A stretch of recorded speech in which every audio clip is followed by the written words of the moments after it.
ஞானானந்தமயம் தெய்வம் நிர்மலஸ்படிகாகிருதியும் ஆதாரம் சர்வ வித்யாநாமய கிரீவம் பாஸ்மகே. நேயர்கள் அனைவருக்கும் அஸ்ட்ரோ KS ஐயங்காரின் பணிவான நமஸ்காரங்கள். மாத பலன் குரோதி வருஷம் தை மாதத்தினுடைய பலன்களை பார்க்கலாம். முதல்ல இந்த குரோதி வருஷம் தை மாதம் அப்படின்றது 14/1/2025 12/2/2025 வரலும் உண்டான காலகட்டத்தை குரோதி வருஷம் தை மாதம்னு சொல்கிறோம். இந்த மாத பலனில் பொதுவாகவே நம்ம சௌரமானம்னு சொல்லக்கூடிய சூரியன் ஒரு ராசியிலிருந்து அடுத்த ராசிக்கு மாறுறதை வச்சு தான் மாதத்தை வைத்து குறிப்பிடுறோம்.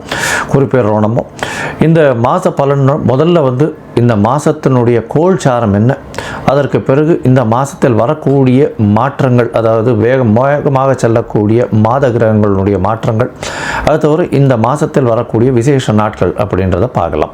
இந்த மாதத்தினுடைய கோல்சாரம் அப்படின்னு பார்த்தாலேயானால் ரிஷபத்தில் குரு வக்கரத்திலையும், கடகத்தில் செவ்வாய் வக்கரத்திலையும், கன்னியில் கேது, தனுசுவில் புதன், மகரத்தில் சூரியன், கும்பத்தில் சனி சுக்கிரன், மீனத்தில் ராகு.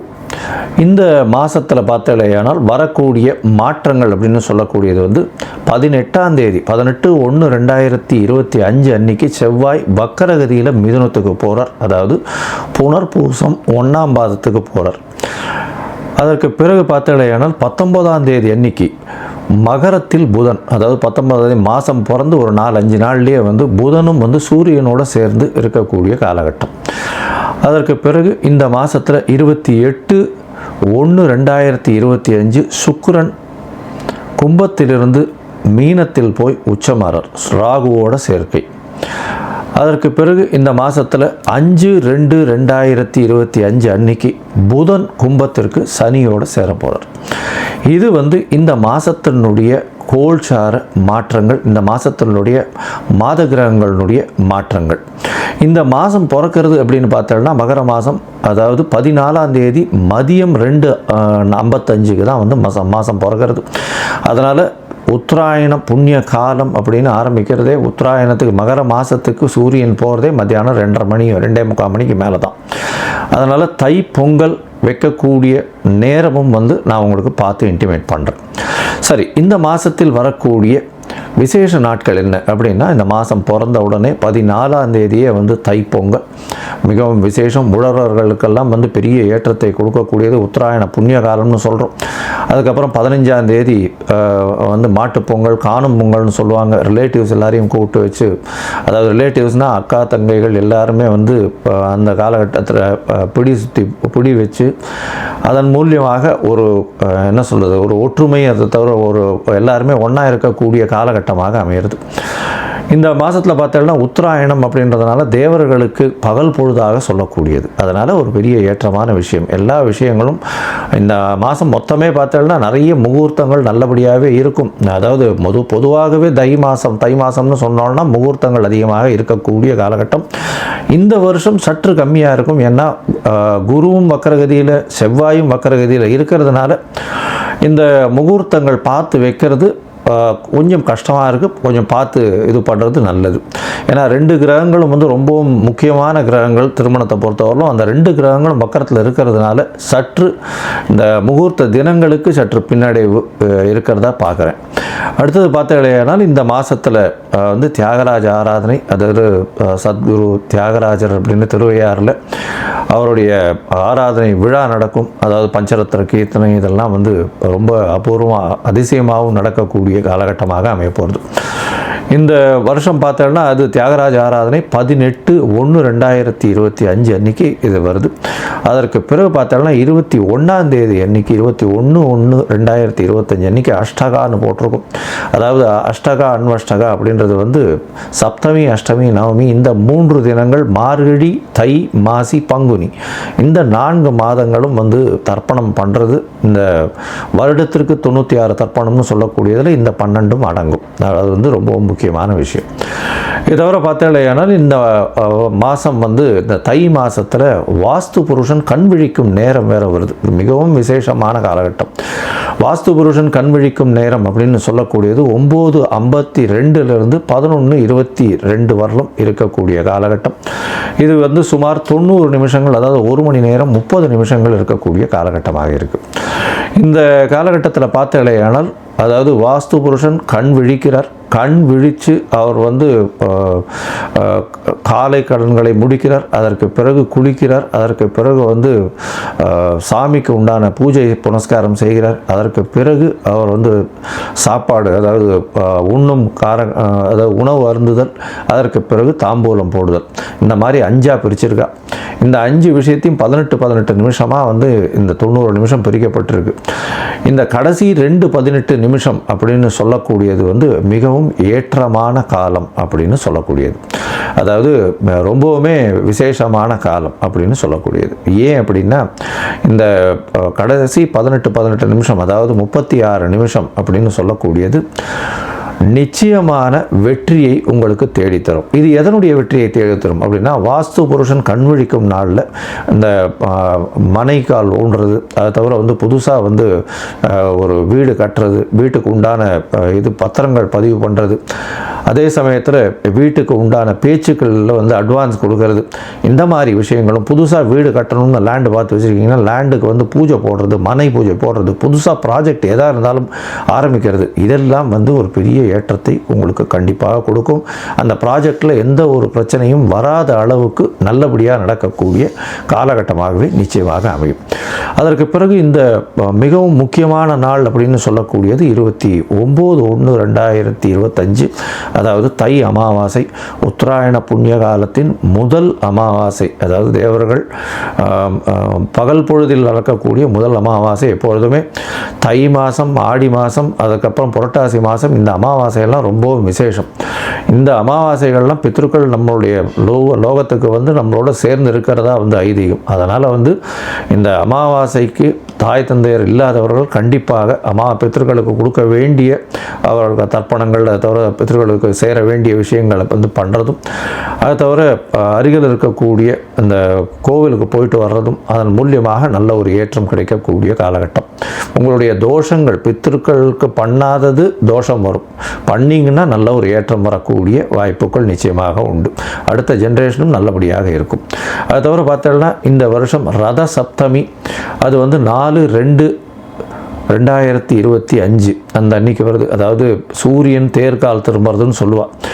அந்த ரத சப்தமம் வந்துருத்தோம்னா அதுக்கப்புறம் வந்து உங்களுக்கு ஃபுல் அண்ட் ஃபுல் வெயில் அதிகமாகிட்டே போக ஆரம்பிச்சிடும். இனிமேல் வரக்கூடிய காலங்கள் எல்லாமே வெளிச்சம் ரொம்ப அதிகமாக இருக்கும். லாங் டேஸ் வந்து வரக்கூடிய வாய்ப்புகள், அதாவது டே டைம் வரக்கூடிய வாய்ப்புகள் மிகவும் அதிகமாக இருக்கும். இந்த மாதத்தில் மிக மிக மிக மிக முக்கியமான நாள், ஒரு பெரிய விசேஷமான நாள் அப்படின்னு சொல்லக்கூடியது வந்து பார்த்தாலேயானால் தைப்பூசம். தைப்பூசம் அப்படின்னு சொல்கிறது 11ஆம் தேதி வருது. 11/2/2025 அன்றைக்கி வருது. அதாவது 29 தை மாதத்தில் வருதுன்னு வச்சுக்கோங்களேன், கடைசி நாளுக்கு வருது.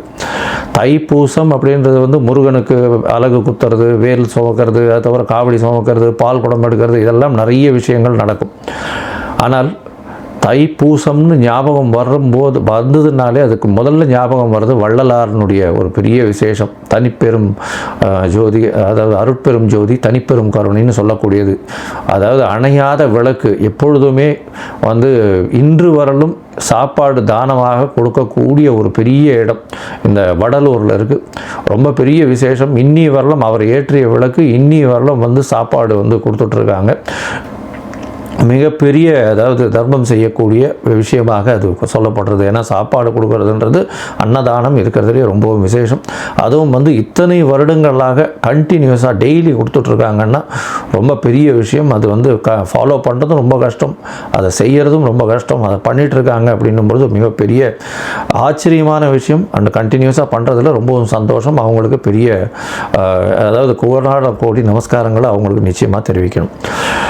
இப்போது மேஷம் முதல் மீனம் வரை இந்த தை மாதத்தின் பலன்களை பார்ப்போம். அதற்கு முன்னாடி உங்கள் எல்லோருக்கும் என்னுடைய பொங்கல் திருநாள் நல்வாழ்த்துக்கள். அதை தவிர இந்த உத்தராயண புண்ணியகாலம் நல்லபடியாகவே நல்ல மாற்றங்களோடும் ஏற்றங்களோடும் உங்களுக்கு பிறக்கணும்னு நானும் ஆண்டவனை வேண்டிக்கிறேன். உங்கள் எல்லாருக்கும் ஆசீர்வாதங்கள்.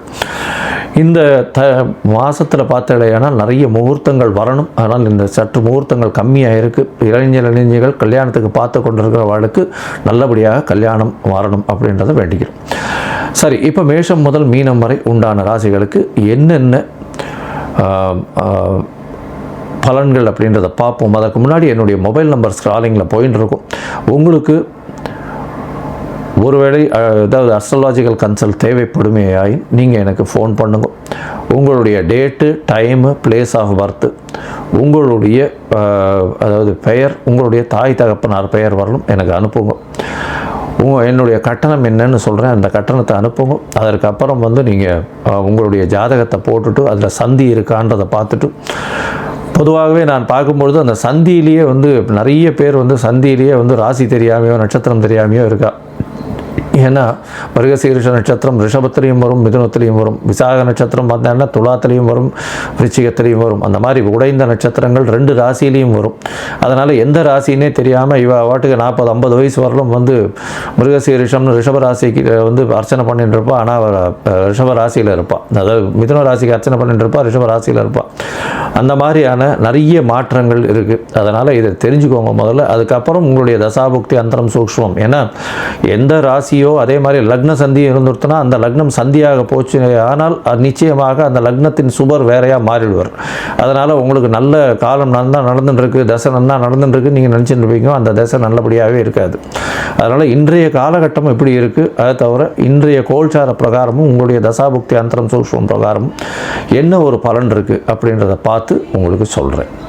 இப்போது மேஷம் முதல் மீனம் வரை ஒரு ராசியாக பார்க்கலாம். கடகம், புனர்பூசம், பூசம், ஆயில்யம், இந்த 3 நட்சத்திரம் 9 பாதங்களை கொண்ட ராசி. ராசியின் அதிபதினு சொல்லக்கூடியவர், அதிவேகமாக செல்லக்கூடிய சந்திர பகவான். இந்த மாதம் பார்த்தாலேயானால் அதாவது மகர மாதம், தை மாதம் பொதுவாகவே மாத கிரகங்கள்னு சொல்லக்கூடிய சூரியன், செவ்வாய், புதன் மற்றும் சுக்கிரன், இந்த 4 கிரகங்களுடைய மாற்றத்தை வச்சு பேசுவோம். இந்த மாதத்தில் பார்த்தாலேயானால் உங்களுடைய ராசிக்கு சப்தமத்திலேயே சூரியன் இருக்கிறது ஒரு சின்ன பிரச்சனைகளை கொடுக்கக்கூடிய காலகட்டம். கடகராசிக்காரர்களுக்கு எதிர்பாலினத்தவர் மூலியமாக பிரச்சனைகள் வரக்கூடிய வாய்ப்புகள் நிச்சயமாக உண்டு. அது தவிர பார்த்தாலேயானால் உங்களுடைய எதிர்பாலினத்தவர் ரொம்பவும் ஸ்ட்ராங்காக இருக்கக்கூடிய, மிகவும் வலிமையாக இருக்கக்கூடிய காலகட்டம். பார்ட்னர்ஷிப்பில் ஒரு நல்ல, அதாவது பார்ட்னர் பெரிய ஏற்றத்தோடு இருக்கக்கூடிய காலகட்டம். பார்ட்னர் உங்களை விட மிகுந்த வலிமை பொருந்தியவராக இருக்கக்கூடிய காலகட்டம். உங்களுடைய ராசியிலேயே செவ்வாய் வக்கரகதியில் இந்த மாதத்தில் ஆரம்பிக்கிறார்.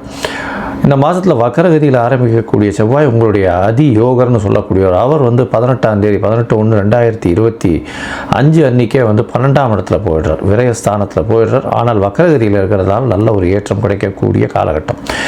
5-9 அதிபதி அப்படின்னு சொல்லக்கூடிய 5-10 அதிபதி அப்படின்னு சொல்லக்கூடியவர் செவ்வாய். அவர் 12ஆம் இடத்துல வக்கரம் பெற்று இருக்கிறது பெரிய விசேஷம். இதன் மூலியமாக பார்த்தோம்னா வெளிநாட்டு தொடர்புகள் வரும், திடீர் வேலை மாற்றங்கள் கிடைக்கக்கூடும், வேலையின் மூலியமாக நல்ல ஒரு ஏற்றம் கிடைக்கக்கூடிய காலகட்டம், தொழிலில் திடீர் ஏற்றங்கள் கிடைக்கக்கூடிய காலகட்டமாக அமையும். குழந்தைகள் மூலியமாக நல்ல ஒரு பெரிய ஏற்றம் கிடைக்கக்கூடிய காலகட்டமாக அமைய போகிறது. இந்த மாதத்தில் பார்த்தலையானால் உங்களுடைய ராசிக்கு 3ஆம் இடத்தில் இருக்கக்கூடிய கேது பகவான் மூலியமாக புதிய முயற்சிகளில் சிறு பின்னடைவு இருக்கும். சிறு பின்னடைவு இருந்தாலும் உங்களுக்கு பெரிய ஏற்றம் கிடைக்கக்கூடிய காலகட்டமாக இருக்கும். பின்னடைவு இருந்தாலும் அதன் மூலியமாக அதற்கு பிறகு வெற்றியை காணக்கூடிய காலகட்டமாக அமையும். உங்களுடைய ராசிக்கு பார்த்தலையானால் 6ஆம் இடத்துல புத பகவான் இந்த மாதம் ஆரம்பிக்கும் பொழுது இருக்கார். 12ஆம் அதிபதி 6ஆம் இடத்துல இருக்கிறதன் மூலியமாக வேலை நிமித்தமாக வெளிநாடு போகக்கூடிய பாக்கியமும் புதிய வேலை கிடைக்கக்கூடிய வாய்ப்பும் நிச்சயமாக உண்டு. இந்த மாதத்தில் பார்த்தாலேயானால் 19/1/2025 அன்றைக்கே, அதாவது 14ஆம் தேதி இந்த மாதம் தை மாதம் பிறகுறது, 19ஆம் தேதி அன்றைக்கே பார்த்தாலும்னா புதன் உங்களுடைய ராசிக்கு சப்தமத்தில் விடுறார். 12-3 அதிபதி 7ஆம் இடத்துல வர்றார். அதனால் போட்டி, அதாவது பார்ட்னர்ஷிப் கன்சர்ன்னு சொல்லக்கூடிய கூட்டு தொழிலிலிருந்து நல்ல ஒரு ஏற்றமும் வெற்றியும் கிடைக்கக்கூடிய காலகட்டமாக அமைய போகிறது. உங்களோட ராசியில் பார்த்தாலேயானால் அதாவது 8ஆம் இடத்துல இருக்கக்கூடிய சனி பகவான் நிச்சயமாக பிரச்சனைகளை கொடுப்பார். ஆனால் இந்த மாதம் பிரச்சனைகள் இல்லாத காலகட்டமாக இருக்கும். ஏன்னா சுக்கிரன் அங்கே போய் இருக்கிறதுனால சனி பகவான் நல்ல ஒரு ஏற்றத்தோடு நல்ல ஒரு சந்தோஷத்தை கொடுக்கக்கூடிய காலகட்டமாக இருக்கும். உடல்நிலையில் நல்ல ஒரு ஏற்றம் கிடைக்கும். வண்டி வாகனங்களில் போகும்போது ஜாகிரதையாக இருக்கிறது நல்லது. புதிய வண்டி வாகனங்கள் வாங்கக்கூடிய வாய்ப்பு உண்டு. அதை தவிர பார்த்தாலேயானால் சுகங்கள் சற்று பிரச்சனைகள் வரக்கூடிய வாய்ப்பு, தாயின் உடல்நிலையில் சற்று பின்னடைவு இருக்கக்கூடிய வாய்ப்புகள் நிச்சயமாக உண்டு. உங்களுடைய ராசிக்கு 9ஆம் இடத்துக்கு சுக்கிர பகவான் 28/1/2025 அன்னைக்கு போகிறார். இதன் மூலியமாக சுக்கிரனும் ராகுவும் சேர்ந்து இருக்கக்கூடிய காலகட்டம். தந்தையின் உடல்நிலையில் சற்று முன்னேற்றம் ஏற்படக்கூடிய வாய்ப்புகள் உண்டு. வெளிநாடு போய் படிக்கக்கூடிய வாய்ப்புகள் நிச்சயமாக உண்டு. குடும்பத்தை விட்டு சற்று பிரிந்து இருக்கக்கூடிய காலகட்டமாக இருக்கும். ஏன்னா அஷ்டமத்து சனி வேறு போயின்னு இருக்கு. அதனால் கண்டிப்பாக குடும்பத்தை விட்டு பிரிந்து இருக்கக்கூடிய காலகட்டம். அதை தவிர உடல்நிலையில் சற்று ஏற்றம் இருக்கக்கூடிய காலகட்டமாக இருக்கும். 11ஆம் இடத்தில் இருக்கக்கூடிய குரு பகவான் வக்ரகதியில் இருக்கிறதுனால மூத்த சகோதரர்கள் மூலியமாக சிறு சிறு தொல்லைகள் வரக்கூடிய வாய்ப்புகள் நிச்சயமாக உண்டு. இந்த மாதம் பார்த்தீங்கன்னா 28/1/2025 அப்புறம் சுக்கிரன் மீனத்துக்கு போயிடுறார். அதாவது உங்களுடைய ராசிக்கு 9ஆம் இடத்துக்கு போகிறார். 9-11 பரிவர்த்தனை வருது. அது ஒரு பெரிய ஏற்றம். 9-11 பரிவர்த்தனை வரும்பொழுது 11ஆம் அதிபதி 11ஆம் இடத்தில் ஆட்சியும் 9ஆம் அதிபதி 9ஆம் இடத்தில் ஆட்சியும் இருப்பதற்கு சமம். இதன் மூலமாக பார்த்தீங்கன்னா உங்களுக்கு நினைத்த காரியங்கள் நிச்சயமாக நடைபெறும். அதாவது என்ன சொல்கிறது, அதாவது இரண்டாவது திருமணத்திற்கு பார்த்து கொண்டிருப்பவர்களுக்கு கண்டிப்பாக இரண்டாவது திருமணம் ஆகக்கூடிய வாய்ப்பும், முதல் திருமணத்திற்கு பார்த்து கொண்டிருப்பவர்களுக்கு சற்று பின்னடைவு ஏற்படக்கூடிய வாய்ப்பும் நிச்சயமாக உண்டு. உங்களுடைய ராசிக்கு பார்த்தோம்னா 9ஆம் இடத்துல குரு வக்ரகதியில் இருக்கிறதுனால கண்டிப்பாக தந்தையின், அதாவது 9ஆம் இடத்தின் பரிவர்த்தனையின் மூலியமாக குரு வக்ரகதியில் இருக்கிறதுனால தந்தையின் உடல்நிலையில் நல்ல ஒரு ஏற்றம் இருக்கும். வெளிநாடு போகக்கூடிய பாக்கியம் வரும். படிக்கக்கூடிய மாணவர்களுக்கு நல்ல ஏற்றமாக இருக்கக்கூடிய காலகட்டம். இந்த மாதம் உங்களுடைய முயற்சிகள் எல்லாமே நல்லபடியாக வெற்றிகரமாக இருக்கும். சில நாட்கள் முயற்சிகளை தள்ளி வைக்கிறது நல்லது.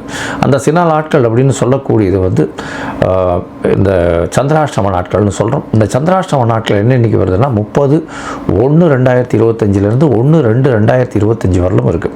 இந்த காலகட்டத்தில் புதிய முயற்சி வேண்டாம். வெளியூர் வெளிவானில் பிரயாணம் வேண்டாம். ஒருவேளை பண்ண வேண்டிய கட்டாயம் இருந்ததே ஆனால் சந்திர பகவானுக்கு உண்டான எளிய பரிகாரம்னு சொல்லக்கூடிய இந்த பால் ஒரு 1/2 டம்ளர் அருகில் இருக்கக்கூடிய கோவிலில் கொடுத்துட்டு போகிறதன் மூலியமாக சந்திராஷ்டமத்தின் தாக்கம் நிச்சயமாக குறையும்.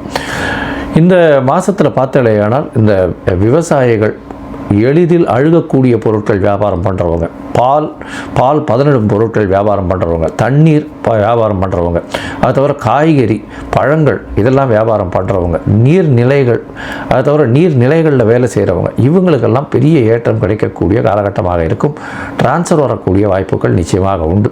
இந்த மாதத்தில் உங்களுடைய உடல்நிலையில் சற்று கவனமாக இருங்கள். 28ஆம் தேதிக்கு மேலே நல்ல ஒரு ஏற்றம் கிடைக்கக்கூடிய காலகட்டமாக அமைய போகிறது. உங்களுடைய ராசிக்கு சப்தமத்தில் சூரியன் இருக்கிறதால கண்டிப்பாக எதிர்பாலினத்தவர் மூலியமாக சற்று பின்னடைவு இருக்கும்.